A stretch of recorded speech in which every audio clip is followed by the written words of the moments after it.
Alright, y'all. Well, I was going to record when I first got started, but my camera battery was dead, so you're just going to have to see the final product of me dropping it in. It's Tuesday night, and I've got it down in there, and I got the motor and transmission mounts bolted up. So now it's time for all the fun little persnickety things. Getting everything fitting, adjusted, moved around.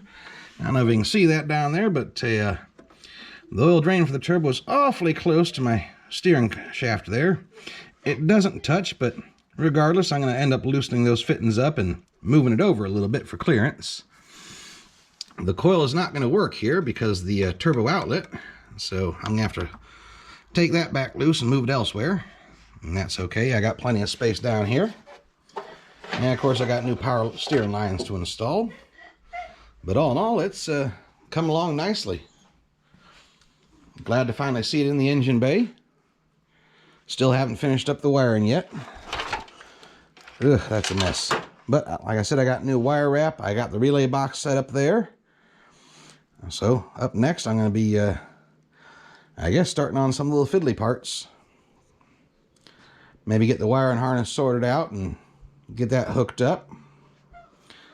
And then probably take this front bumper off and get started on the intercooler and intercooler piping. Of course, I'm going to have to still install the drive shaft, but I've left it out for the moment because I got some more work to do underneath there. But all in all, I think it's looking really good down in there. We'll see what else I can get done this week. All right, y'all. It's Wednesday night, and I know it don't look much different, but that's because most of what I did today was under the car. Now, I did go ahead and rearrange that turbo oil drain so it clears everything nice and it's not so close to the steering shaft. I got the O2 sensor housing installed, the downpipe. Got the exhaust all bolted back up, got the drive shaft installed. Got the clutch slave cylinder put back on. I know that don't sound like much, but I had to fix the Crapperado truck tonight. If you caught my short a little bit earlier, you'll also know I had a lot of fun in here because there's a snake in the garage somewheres. And don't nothing make you feel comfortable like knowing there's a big old snake in the garage and you laying underneath the car. But it didn't get too happy when I went over here to get me some mineral spirits, and it was laid up right there in that there corner. And it gave me a nice little hiss, and it didn't leave. And then I got to working, and I looked back, and it was gone. So I don't know where it went, but I hope it ain't in here. It didn't bother me none under there, though, so we good. But tomorrow, I think I'm going to come out and just take my coil and igniter bracket down off of here and move them out the way. And get this old power steering line removed. I have a brand new one in the box in the house I'm going to put on and get bolted into place where it goes. And I'm probably going to go ahead and take the front bumper off so I can start installing the intercooler and all the piping. Get that fit. I just don't feel like messing with the wiring harness right now. Alright, y'all, it's Saturday, and I'm a bit tired and full of some Chinese food from the buffet, and I don't feel like crawling under the car today, so I'm going to work on some of this intercooler tubing and getting the intercooler put up. And of course, none of this stuff comes with directions to tell you what goes where, so I'm just figuring it out. I went ahead and removed the front bumper while my camera was charging up, just so I'd have room for getting this intercooler up there.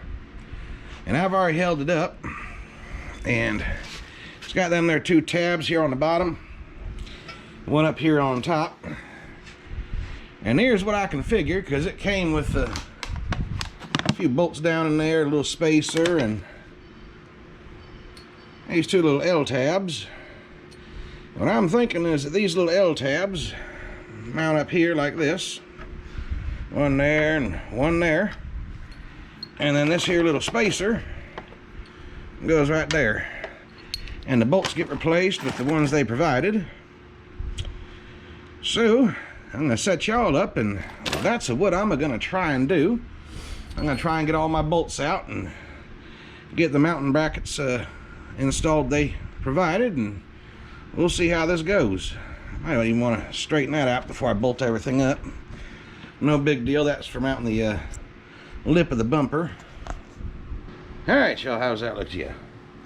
Can you see everything? I sure hope so, because I can't. Alright, let me lean this here back up. Yep, those two tabs line up with them bolt holes there. So let's see here. Nope, they's 10 millimeter. So let's go ahead and get them two out.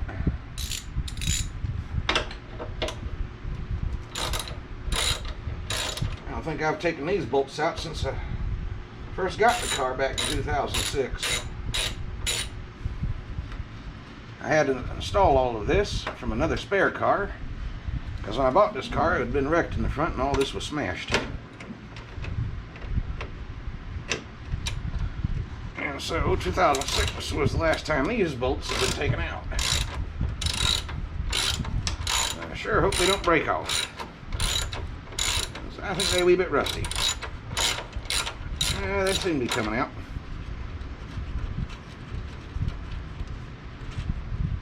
Right. Let's look here in my little bucket. New bolts. And I don't appear to have any of this M6 thread size in what was provided.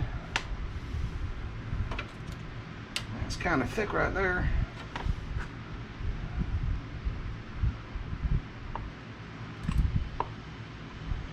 Yep. I don't want to hold that intercooler on with that many threads, so I'm going to go get some brand new M6 bolts. I always like to keep some of them on hand, so get more threads in there. Let me see, I got some over here. Yeah, there we go. Come back here.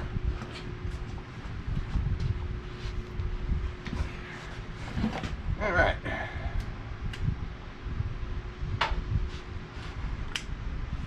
These here ought to work just a wee bit better.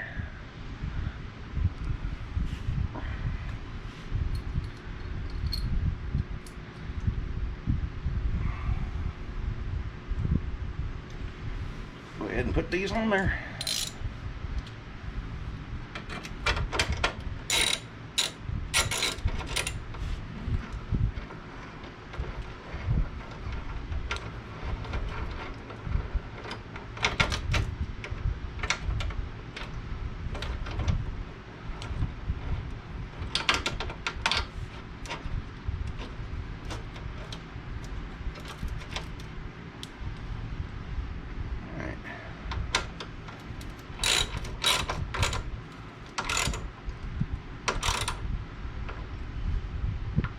One, I ain't going nowhere. Got plenty of threads. Get the other one. And I'm not going to be able to help myself. I'm going to have to fix this bent sheet metal here. It's just going to irk the snot out of me until I do.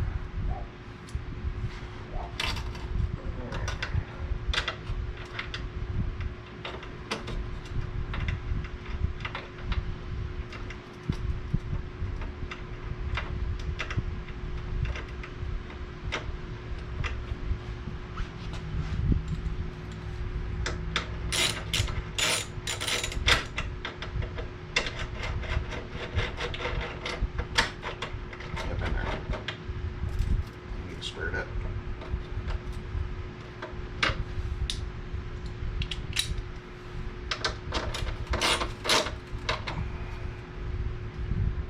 All right. Got a second mount on there. Let me go ahead and get me my handy dandy sheet metal bending tool, also known as my shorty plastic handle crescent wrench. That is the best way to straighten out sheet metal like this without wrinkling it all up. one.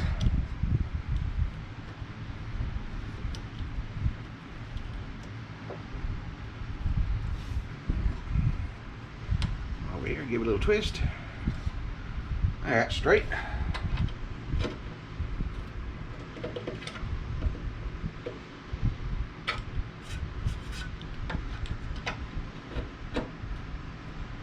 A little wiggle.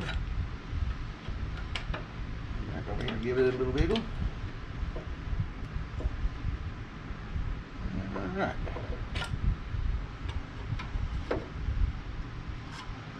Boom, just like new. Alright. Let me set this up here now and see how close them come. See if they line on up there. And they do. And this will line up here with the spacer in there. I get some plugs and I'm bumping onto something here. Alright.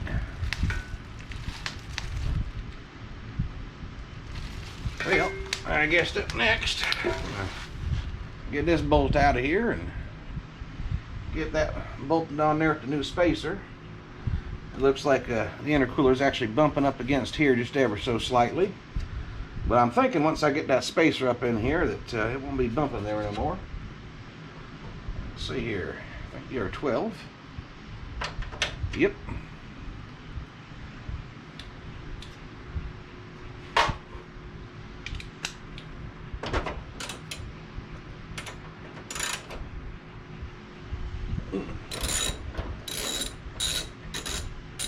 I've had this one out several times to adjust that hood latch every time I've painted the car.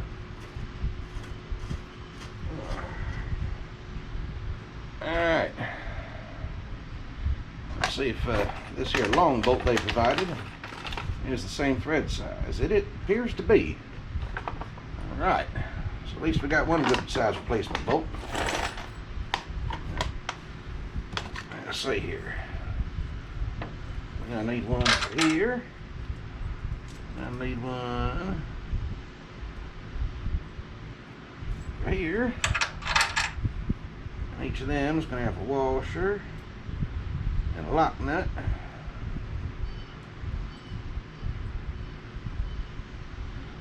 Alright, that means I got a washer and a lock nut I can use with this center bolt here in the bushing. So that's what I'm gonna do. I used the washer, lock nut, out there hand down little aluminum bushing, and that's about the same amount of thread it was holding before. This is where another set of hands would be handy, but oh, this intercooler is surprisingly heavy for being a big old chunk of aluminum. But since I put them brackets down there already,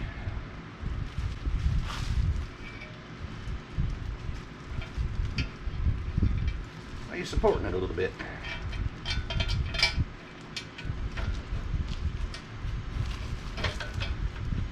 Let's see if I can just get this started. I got it started. Let's run it on up in there some. Oh, well, I bet they just went with a 13mm on that. Scoot y'all back so you can see a little bit more. There we go. I have replacement hardware that's 13mm, and that's because it's the same as a 1/2 inch. So they make all this universal. So let's grab another socket. Whew.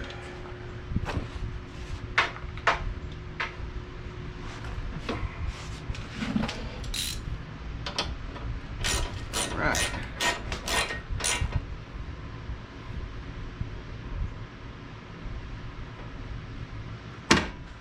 On there. Alright, she ain't bumping nothing.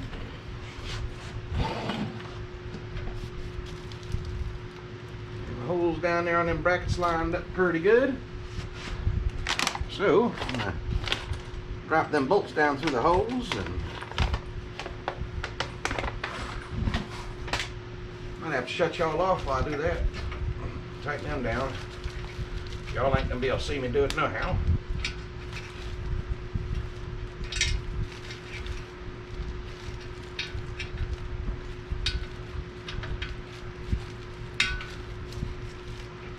well, isn't that handy?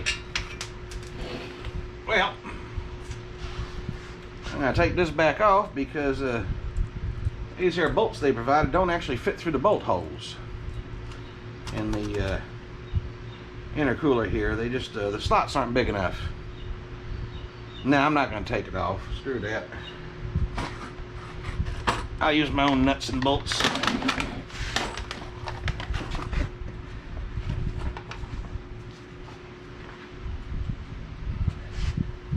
Alright, I got me some M6x20 bolts, nuts, washers, and lock washers, since the included hardware for that was too small.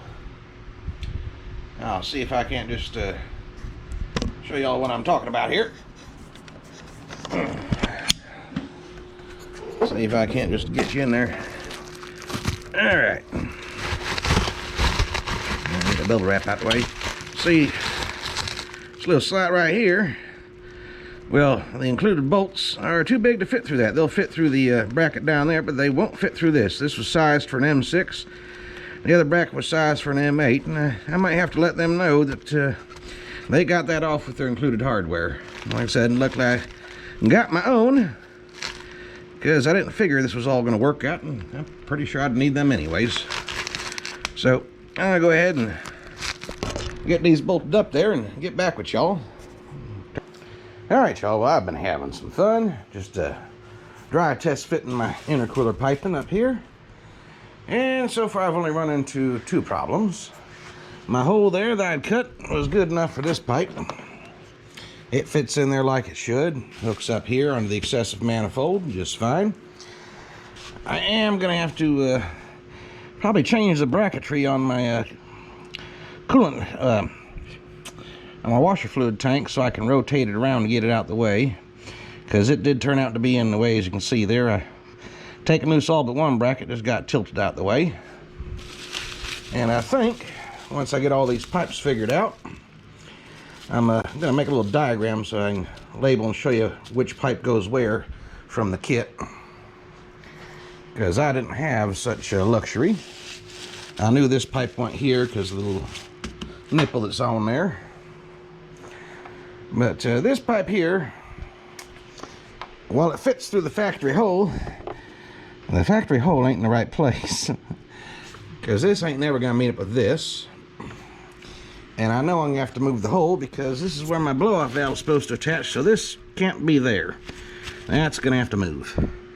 And judging by the way it looks here, the pipe needs to come back this way and needs to lean back that way. So, I'm going to slot my hole here. I've got me a big old heavy-duty hole saw here. It's only 2 1/4, not 2 1/2. Really needed 2 1/2, but it's the biggest one I got, and so I'm going to use it. Got out the big drill, the BFD, and I'm going to drill my hole centered there, and then I take my angle grinder and slot the two together so I got some wiggle room here. But as you can see, when this comes back this way, it should hopefully twist around right and line up and make room for the blow-off valve. Might have you all too close there. Alright. And then we'll figure out this intake pipe situation. After that, things are quite tight back in there. Alright y'all, it's gotten pretty late, but I finally have all the piping connected where it's supposed to go. Not too happy about the actual intake for the turbo pipe. I'm gonna have to do something different with the power steering line just so it'll clear. Now I did order a brand new line kit, so I might be able to do away with this little extension here and just have the line come off this way, and that should give me the clearance I need for that pipe. You can see the fitting's a little crimped here, and I don't like that. That ain't good. And got this pipe here wedged, and I just can't rotate it anywhere else to get where I need it to go. As you can see, I had to cut out a little bit more here in order to get this joint to fully line up and to get my clearance for the blow-off valve flange down here on the hot pipe. Now tomorrow I'm going to go ahead and hook it up on here. just test my clearances. Then I'm going to be taking all of this back off so I can run the oil cooler. I'm going to see if I can't just put it back here in this little gap here between the intercooler and the radiator support. I really kind of want to leave the middle open, so if I really want to later on, I could install some air conditioning. If not, you know. Anyhow, I'm going to try that. But I didn't have any problems with the this pipe up here. I think this intercooler kit's actually made for an SR20, but with the excessive manifold, it came right up where it's supposed to, hooked right up, no problem. It's got the little 90 pipe down here. And what took me so long was I went ahead and made some new brackets here for the washer pump, and I just rotated it around about 90 degrees, so I have clearance for the intercooler pipe here, but I still get to keep my washer fluid pump. I made just a little 90-degree bracket here and this little one here, sort of an S shape. I had to do a little shrinking and stretching. Shrinking here, stretching there. But that's up there good and solid. Of course, I'll have to get these all bundled back up and mounted to something. Keep them out the way. I'm also going to test fit and putting the bumper back on before I take all this back off, just to see if it clears the intercooler or if I'm going to have to take a cut out of it and do some welding to make that fit up back on there. But that's going to be it for me tonight. I'm good and tired. And I'll get these painted or powder coated tomorrow. One or two. It's probably just going to get paint. Ain't nobody going to see these. But I'm glad to get to keep that. I guess I really didn't need to put that little tab back on there when I filled in the hole there. Oh. But once I have all this sorted out, I'm going to take all the intercooler piping and stuff back off, and I'll patch this back up where it doesn't need to be open. Put a mounting hole for this box so I can actually bolt it down somewhere. Preferably out the daggone way, because that thing's just always in the way. Oh, which may be dropping the gas tank, because my red coat finally came in, and I need to red coat the inside of the gas tank to stop it from rusting, especially if I ever want to run E85. I've actually already got some braided PTFE lines run back there. I'm not currently using them, but I got them run back there, so I can switch that out whenever I'm ready to. I just gotta put the ends on it. I may do that while I have the tank dropped. And I think that's gonna be about it for now. I'll catch back up with y'all tomorrow. I'll see what else I can get done.